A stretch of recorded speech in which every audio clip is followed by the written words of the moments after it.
সবাইকে আমার নতুন একটা ভিডিওতে অনেক অনেক স্বাগত আর ভালোবাসা। তো শীতের সকাল, চারপাশে কুয়াশা কুয়াশা পড়ে পুরো অন্ধকার হয়ে রয়েছে। আর আমরা কোথায় যাব চলো তোমাদের যেতে যেতে বলি। এখন কিন্তু আমরা এখানে রানাঘাটে দাঁড়িয়ে আছি। আর এই রাস্তার মধ্যে দাঁড়িয়ে আছি কেন, আমাদের বাস আসবে এই জন্য দাঁড়িয়ে আছি। তো সবাই কিন্তু বাসে উঠে বসে পড়েছে আর আমরা এখানে যে সিট পাবো কি না তাই ভাবছি দাঁড়িয়ে দাঁড়িয়ে। তো চলো যাই হোক, পেয়েই গেলাম। তো আমার বর আবার একটু দাঁড়িয়ে রয়েছে আর আমি কিন্তু সিট সুন্দর করে পেয়ে গেছি। তো আমরা যাব মাছদিয়ার পাগলাখালিতে। অনেকেই হয়তো ওখানে গিয়েছো বা অনেকেই হয়তো চেনো, আবার অনেকে চেনো না। না তারা যারা যারা না চেনো তারা তারা চলো, দেখলেই বুঝতে পারবে। জায়গাটা কিন্তু দারুণ সুন্দর। আমি যদিও বা প্রথমবার গিয়েছি, আমার ভীষণ ভালো লেগেছে। আর এই যে দেখো চারপাশে এরকম মানে জল আর জল তারপরে এখানে সর্ষে ক্ষেতগুলো এত সুন্দর লাগছিল দেখে, চারপাশে সর্ষে ক্ষেত আর তার মাঝখান দিয়ে রাস্তা। আর এসেই চলে এসেছি এই যে এই বাঁশের এই ব্রিজটাতে। আগে এই ব্রিজটা পার হয়ে তারপরে ওই পারে যেয়ে তারপরে যেতে হবে। তো এই ব্রিজটাতে একটু দাঁড়িয়ে বলছি কি, দেখো ব্রিজটা কতটা সুন্দর লাগছে। আমার এই জায়গাটা ভীষণ সুন্দর লাগছে দেখে এখান থেকে একটু দাঁড়িয়ে ঘুরে ফিরে তারপরে যাব।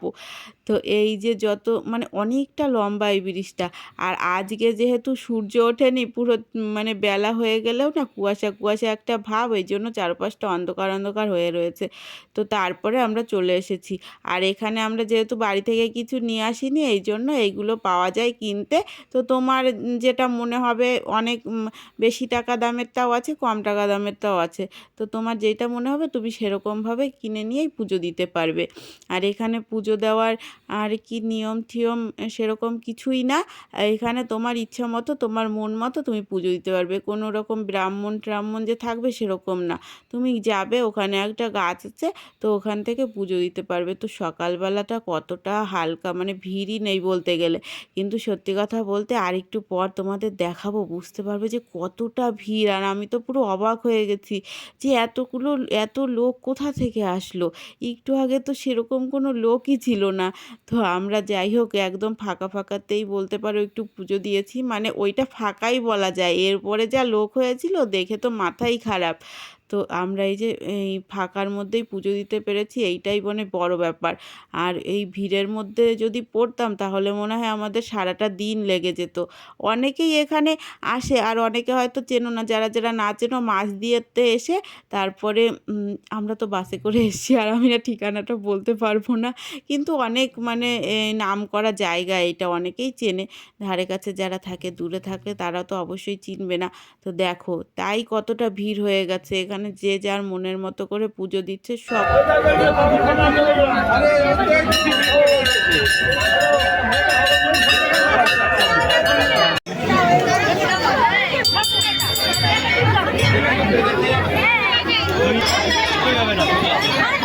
হ্যালো চেক চারবানা পাগল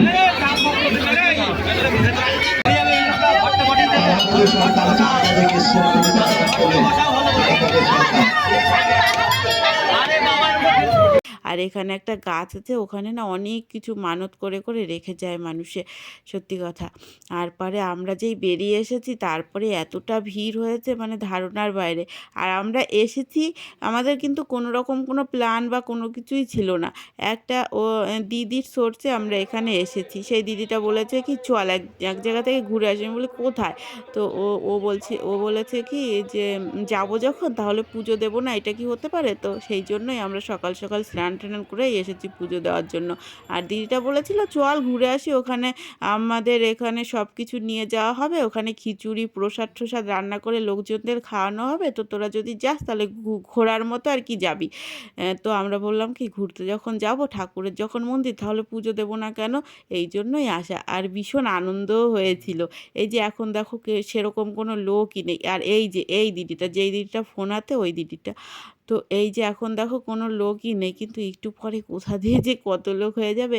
আর এসেছি আর ফুচকা খাবো না, ভীষণ ফুচকা খেতে মানে দেখেই খেতে ইচ্ছা করছিল। আর এখানে কিন্তু নিরামিষই ফুচকা, কোনো ব্যাপার না। তো পুজো টুজো দেওয়ার পরে যদিও খেয়েছি, তো আর একটু পরে খিচুড়ি প্রসাদ খাবো। আর কি বলবো, এখানে তোমার এই যে এরকম না যে একজন রান্না করছে, যে যার মতো করে নিয়ে আসে, মানে বলে না যে যাদের মনস্কামনা পূর্ণ হবে তারা তারা জিনিসপত্র নিয়ে এসে তাদের মতো রান্না করে করে এখানে সবাইকে খাইয়ে দিয়ে যায়। আর এই জায়গায় আমার বরকে আবার একটু খাইয়ে দিলাম, তো বর বলছে না না তুমিই খাও, আমি খাবো না।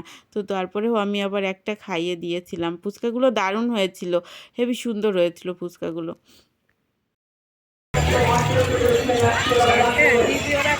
10 টাকার কটা? 7টা না?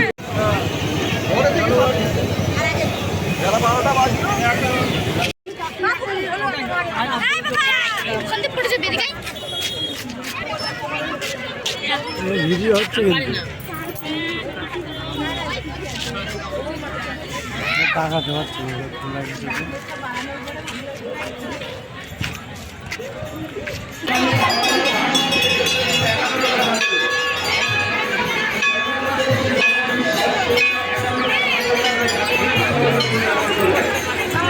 আর তারপরে আমরা ওই পাশেই চলে এসেছি একটু সর্ষে ক্ষেতে ছবি তোলার জন্য।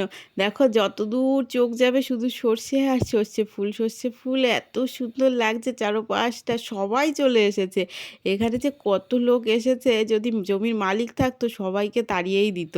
তো আমরা সবাই মিলে চলে এসেছি। তারপরে আমার বর আবার এই যে এই দিদিদেরকে একটু ফটো তুলে দিচ্ছে, মানে সবাই ফটো তুলতে ব্যস্ত। ওই দিকে এসে ঘুরতে আসে আর এখান থেকে সবাই ফটো তুলে যাচ্ছে।